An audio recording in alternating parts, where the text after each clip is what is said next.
Welcome back to more Explorers of Darkness. Last time we met up with Lapras, and this time we are gonna continue searching for the Hidden Land. And, by the way, between recordings, I spent a whole lot of time messing around with my mic settings, so if I sound like super dog shit this video and the following recordings, then I am very sorry. I spent an annoying amount of time messing around with mic settings, and I really hope it doesn't end up being a problem.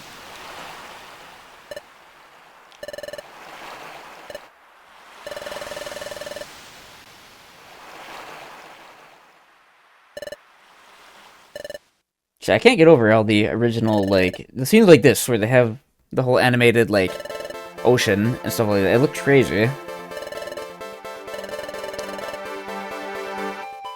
And stuff like this. So, like, they really start to go all out once we're approaching the end of the game like this with all the custom maps and, like, all the hand-drawn stuff like this. It looks crazy.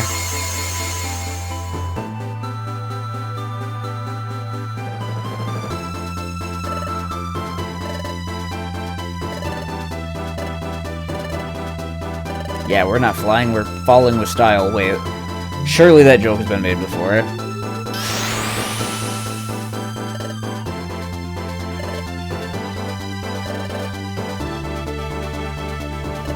Wow, this shot right here, this looks a little bit familiar. Maybe you recognize it from the side of the video, I don't know.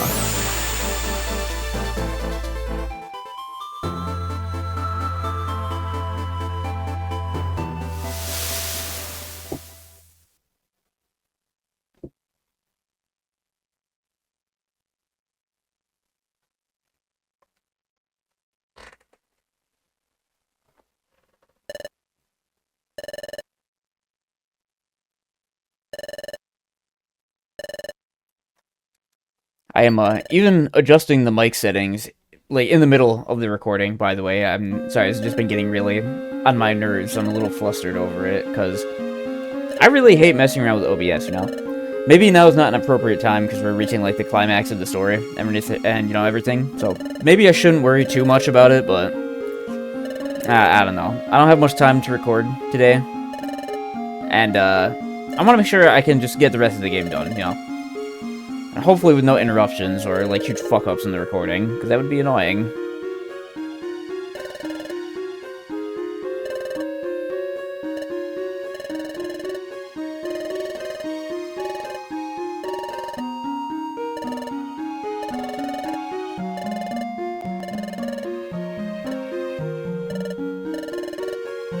Alright. Finally made it to the Hidden Land. Penultimate dungeon, and oh boy, it's gonna be a fucking doozy. We're gonna want to be very prepared for this. We have more pure seeds. It's not a bad idea to bring them, to be honest. We're gonna want to bring, like, as many items as possible. Really.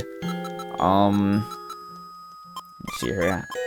I'll even, like, stuff the inventory a little more than usual.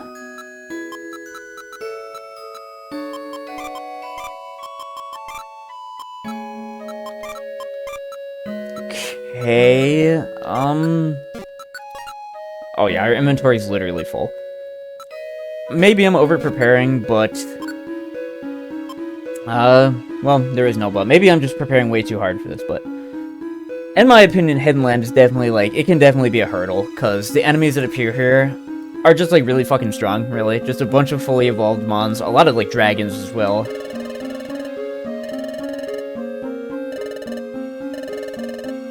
Wow, thanks for clarifying, Grovile.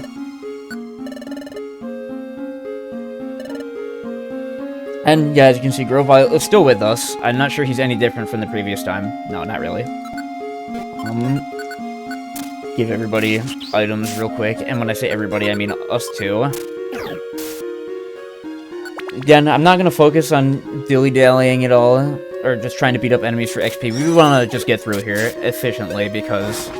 why would you use dig on that thing, Grovile, you fucking dummy?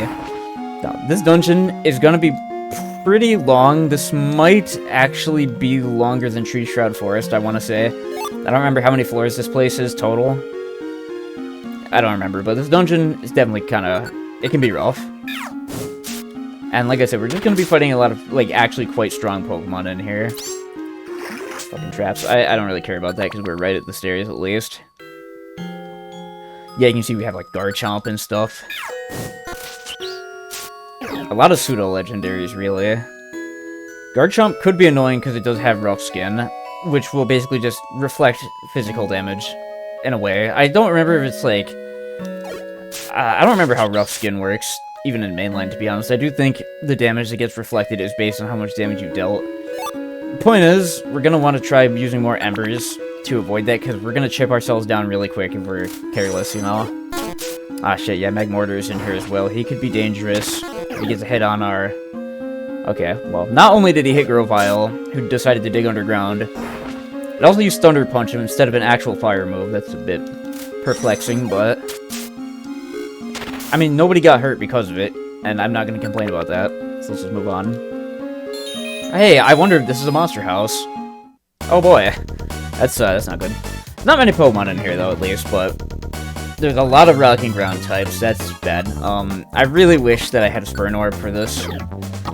The pains of playing Darkness instead of Time or Sky.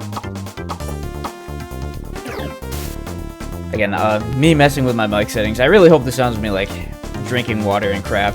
Don't just get too loud. I'm just gonna be really annoyed if it turns out that the quality of the mic and crap is really bad this episode, because I was looking at some video saying like, oh, here's some nice settings you can use to make your mic sound a little better, and I was thinking, you know, the mic's not that good in some of these videos, and I fucked with it, and I really regret it. I'm gonna try not to harp on that for too long. Let's just stuff a bunch of gummies down everybody's throats real quick. I say everybody, but again, none for Grovyle. I don't give a shit about him. Just gonna let him step onto that trap as well. I don't really care. Nothing, man. Disappointing. Let's just get the hell out of here. Oh, and it's hailing too. That's great. Oh man, I'm sure these Rampardos are gonna be a bitch to deal with. All the enemies here are fairly tanky from what I can tell, and they can hit pretty decently hard as well, and they have actually good moves too. Bomb of Snow. Hopefully Ember just... Yeah, okay, Ember puts him down super easy. New move. Could it be? Mirror move? Are you fucking kidding me? Well, now I really regret not buying that Flamethrower TM. I could have sworn we got it around this level, but... Okay, Mirror move might not actually be a bad idea. But that's tough, because I want to say... Well, that really... You know what? We never use Quick Attack anyway. This is maybe a really bad idea, but we're gonna fuck around and use Mirror Move. Let's see how that goes. Endeavor. Oh, that could be annoying. In case you're not aware, Endeavor just drops the target to the same amount of HP you have, which means if you only have like 1 HP left, then... yeah, that's gonna be bad, obviously. Aquatel, oh shit. Yeah, that really hurts. Yeah, we are going through quite a bit of PP already, and we're only on floor 5. Well, no, we're still alright. Jeez. Pretty much all the enemies here demand that you use strong attacks to deal with them, because they're just so tanky. Grovyle's Dig, it's a 2-turn move, which is inconvenient, but it does do a lot of damage at least. Excuse me, we are getting jumped from behind. Gotta get the hell out of here. I also see my HP in the hail is actually like... Ooh, Big Apple, that's not bad. My HP, even though we're in the hail, it's actually regenning faster than it's getting damaged by the weather. I could have sworn that you like get your HP drained at the same rate that you're gaining it, but... I don't know. I'm not gonna complain, because we are healing slowly and surely over time, you know? Hopefully we won't have to deal with too many monster houses, because they're gonna use up a bunch of resources, and we're gonna want to save our resources for, you know, as long as we possibly can, so we can get through the game. Anyway, let's just move on through here. I hope this is another unnoteworthy dungeon in a way, because I don't want to get my ass kicked, you know? It is at least really nice that we have 2 grass types here, because there are just so many, like, rocking grounds that can appear.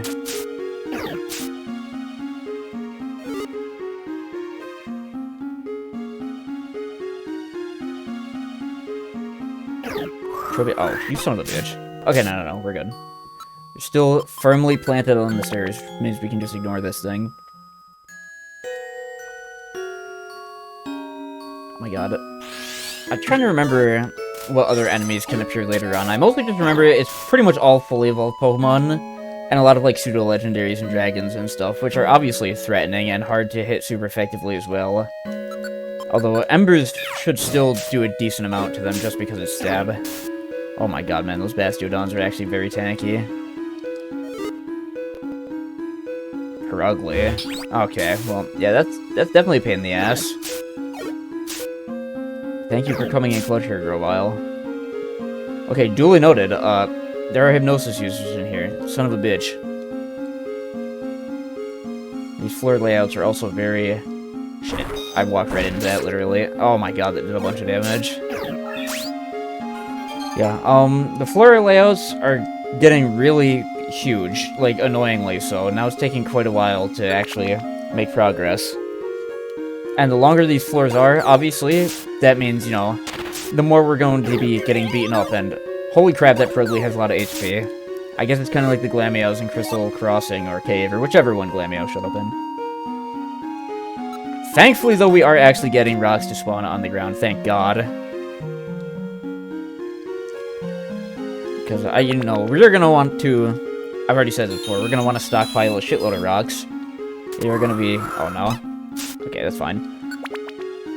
Yeah, I don't remember at what point rocks become more common, but I'm pretty sure I've already had this train of thought before. You know, I'm honestly struggling quite a bit to come up with conversation topics as this playthrough goes on, because all the interesting stuff I can think to talk about in this game, I mean, you know, I've already talked about it through the playthrough, right? Or at least everything pertinent to the main story, I guess. I don't know. Again, I don't want to try and go on and say, like, oh, it's hard making these videos, or whatever, because, again, no the fuck it's not. I'm just recording myself playing video games, but... I don't know, man. I don't know.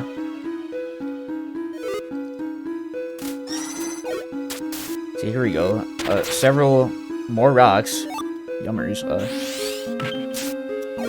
God, yeah, every enemy in here is hitting for at least, like, 30 damage per hit, which is not, like... immediately threatening. Oh, hey, I guess Obama Snow must have spawned. This hail totally isn't super annoying. This is actually, I want to say, the first time we're seeing hail compared to Sandstorm. And yeah, hail is super annoying for the exact same reason as Sandstorm, that being, you just get stopped constantly to take damage like this. Except it's more annoying because the only type immune to it is ice, and ice types are quite rare. We obviously don't have any ice types with us right now, so there's nothing we can really do other than just get battered by this. Which, I mean, is also the case for the Sandstorm as well. None of the starters are ground type in their first stage, I don't think. I guess if you're, like, there's Phanpy in Explores the Sky, but if you pick Phanpy as your starter, you honestly have way worse problems to worry about than Sandstorm, like the fact that they're using fucking Phanpy and that he sucks. But we don't gotta worry about that in Time and Darkness, because Phanpy's not here, you know? We'll see all. We should have plenty of apples in storage, so I don't mind being a bit more liberal with my usage of them. With the apples, I typically, you've probably seen, you know, throughout the playthrough, I typically wait until my hunger is at, like, 0, and I start starving, and then I'll eat an apple. Oops, I did not mean to move like that. Oh man, that did a lot of damage. Made several unnecessary movements there. That could really be bad. Oh my god, 68 damage, man. Thank you for not digging, by the way, Grovyle. I know that took restraint. This is Hidden Power, don't care. We already know Hidden Power sucks in PMD. Just gonna rush straight over to the stairs this time. Level up on Chico, that's good. No moves, though. Yeah, like I said, I'm really kicking myself for not buying that Flamethrower TM earlier, even though I had pointed it out. Anyway, though, we made it to the midpoint, that's fine. I thought this was a single, long, uninterrupted dungeon that was longer than Tree Shroud's Forest. It might be the next half of the dungeon here that's really long. I do not remember. I'd rather it just be another roughly equal in length dungeon to what we just did. Let's go, Grovyle, whatever the fuck your name is, what do you got to say? Alright, thanks for the reminder, bud. I'm a bit surprised there's just no cutscene or anything here at all, just straight on business, moving on through the dungeon. It's a very neat looking tile set, by the way. I want to say you probably only even see this here. Rewind, we don't care about that. And the music that plays here is also very nice. In fact, I want to say this is a song they either use eventually or have already used in cutscenes. It's obviously a nice song, though. And so far, the enemy types seem pretty much the exact same as in the first half of the dungeon, just more Garchomp, Dragonite, Bastiodon. I should maybe spend a little bit more time sticking around with these floors, because there's several big apples, and we definitely are going to want to phase out regular apples for big ones eventually, in my opinion. I guess Manectric is here as well. I'm not sure if he's still here in Explorers of Sky, considering they appear in Ant Plains. I guess I'll look that up during editing.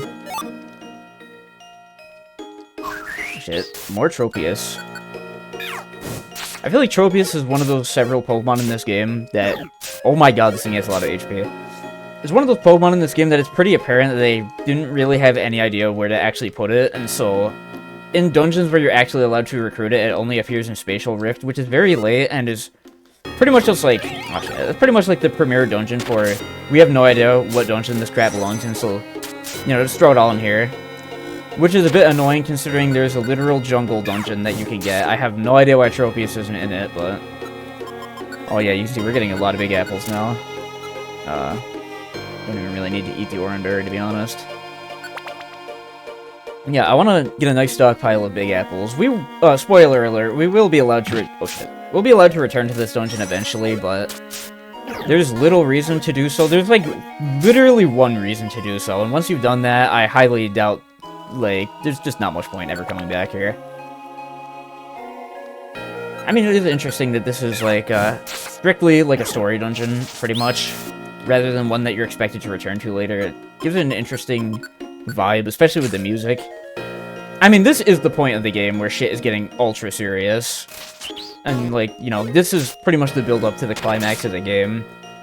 This dungeon is, like... Well, no, I guess Brine Cave, I said, was kind of like the warm-up for the endgame. Now we're officially in that. I really gotta stop just repeating myself and, like, reiterating the same shit over and over. It's gotta be getting very annoying, but... No, I'm not gonna mope too much. Probably don't want to listen to that kind of bitching. Let's just move on. Ooh. Purple gummy. I will eat that and get +1 special attack from it. Nice. And another gummy. Wow. Ooh, piece of candy. And another stacking, wow. Very nice. Some decent money as well, I suppose, although I care a little less about the money. Because eventually, it probably won't be too hard to just get a shitload of money. Hint, hint. Oh my god, I can't even speak. We're gonna do that by stealing, by the way. And hey, look, we're out of the dungeon, wow. Yet another super smooth run-through of a normally difficult dungeon. I'm not complaining at all, again. The sequence here is very, like, interesting to me, with all the murals of all the legendary Pokemon. It's pretty cool, actually.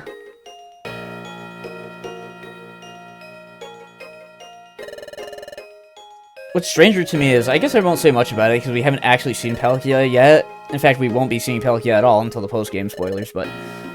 It's weird that, like, despite being so closely related in, like, the mainline series, because, you know, they're the counterpart legendaries, Dialga and Palkia honestly have, like, nothing to do with each other at all in this game. They're pretty much entirely separate. And Giratina has literally nothing to do with the main plot at all. Like, Giratina's just straight up, like, optional. So it's kind of amusing, really, that these three are supposed to be related to each other and they just kind of are all doing their own thing in Mystery Dungeon. It's interesting. I don't mind it, though. There are, like, you know, certain Pokemon that are pretty much always exclusively just associated with each other with no variation, and I find it to be a bit annoying. I think I've gone over that before as well, my god. I ramble on so much, I honestly don't even keep track of what the fuck it is that I've been talking about.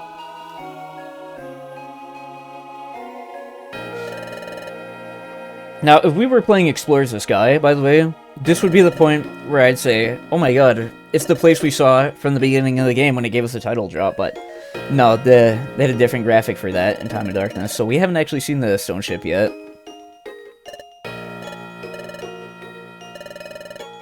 Don't be so impatient. Yeah, calm the fuck down, Chico. Jesus Christ, give me a minute.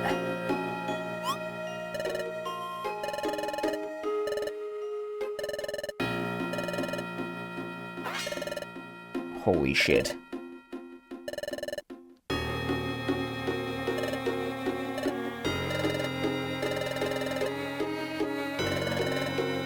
Yeah, that hole was made for the relic fragment. It belongs to it.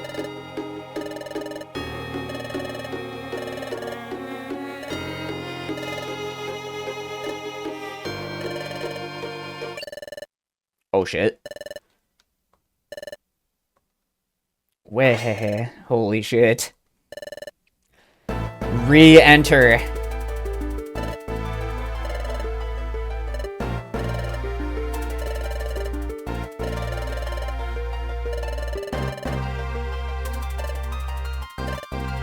It sounds like cheating, but whatever.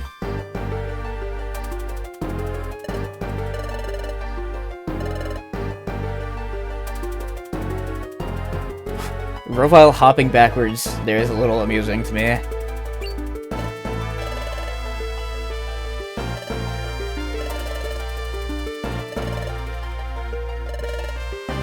Well, we had a good run. I guess we're all getting thrown into the hole now. Never mind.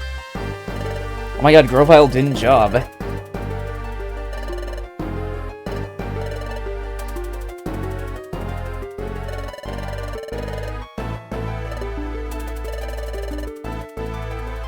You know, you say that, but this, you know, Dusknoir says the odds are overwhelmingly stacked against us, even though we got jumped by way more enemies in Ant Plains, and we completely destroyed them, so. Also, actual new battle theme alert. Holy crap, the Dusknoir battle theme. Crazy stuff. Anyway, yeah, that's crazy, man. These guys are actually all pretty tanky, and I can't do much damage with Scratch because they are all ghost type. So let's put one of them to sleep first of all, just to alleviate some of this pressure. Okay, Chico, you might want to. Oh man, they actually hit pretty hard.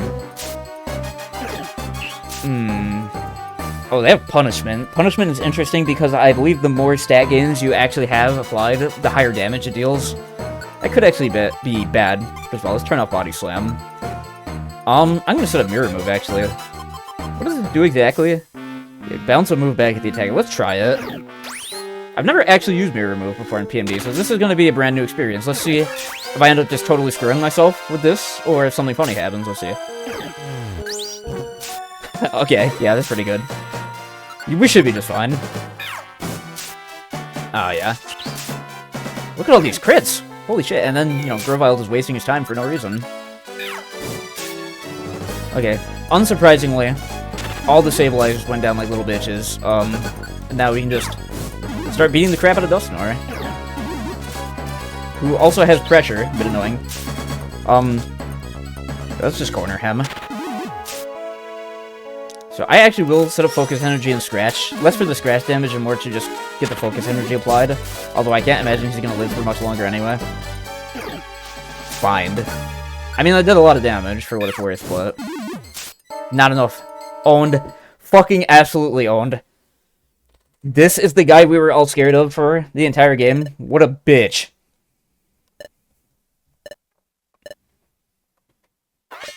Yeah, as you can see, yet another fairly easy Horde boss battle. I had mentioned a few episodes ago at this point, there's two, like, really hard bosses in the game. Spoiler alert, this was definitely not one of them, except, you know, despite it being another fight where you're outnumbered, still pretty easy.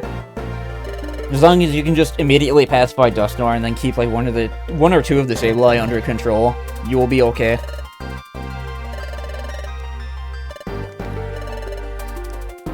You know, this is definitely some cap, but what the fuck ever.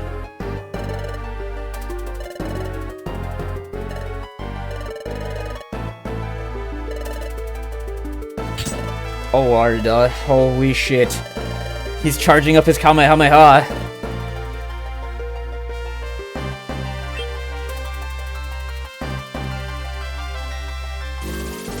Holy shit. Revenge Death Ball. Holy fuck. Wait, this isn't Dragon Ball's Universe 2. Never mind.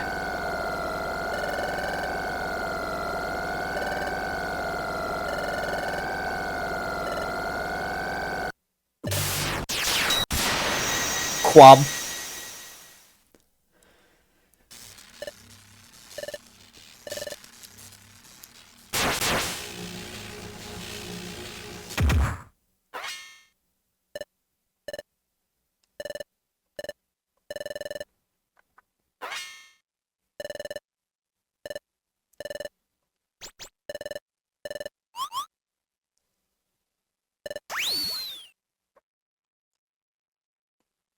What a loser. Holy shit.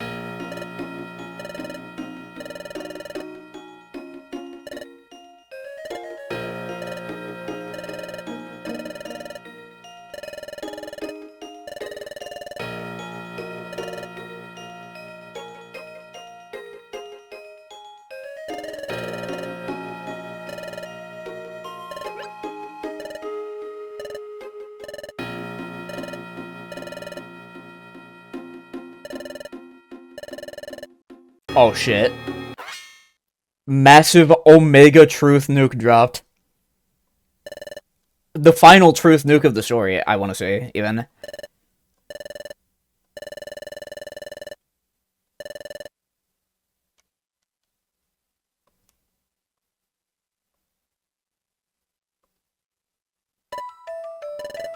It's over.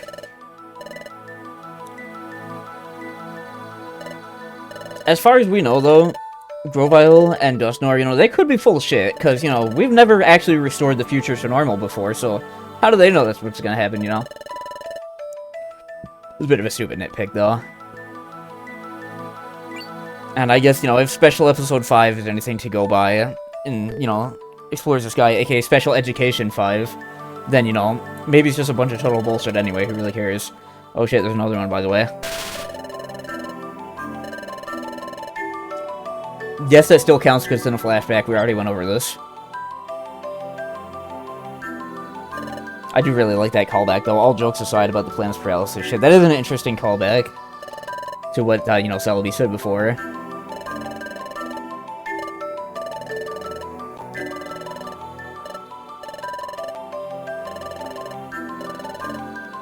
Yet another one, by the way. We're running out of planet paralyses throughout the story, by the way. We're almost at the end. And you know what, I think the whole counter thing, the joke may have honestly run its course a little bit, but that doesn't mean I'm gonna stop counting it,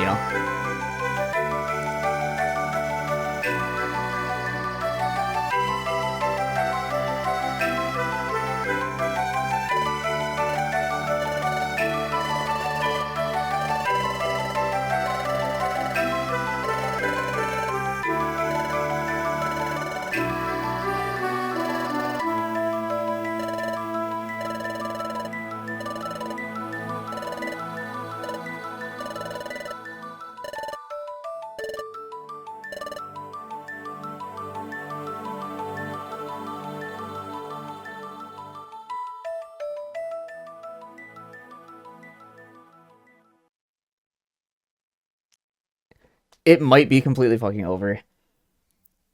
Major truth news drop this time right at the end there, but that's actually going to be all for today. Next time, I think we will wrap up the main story of Explorers of Darkness, so see you then.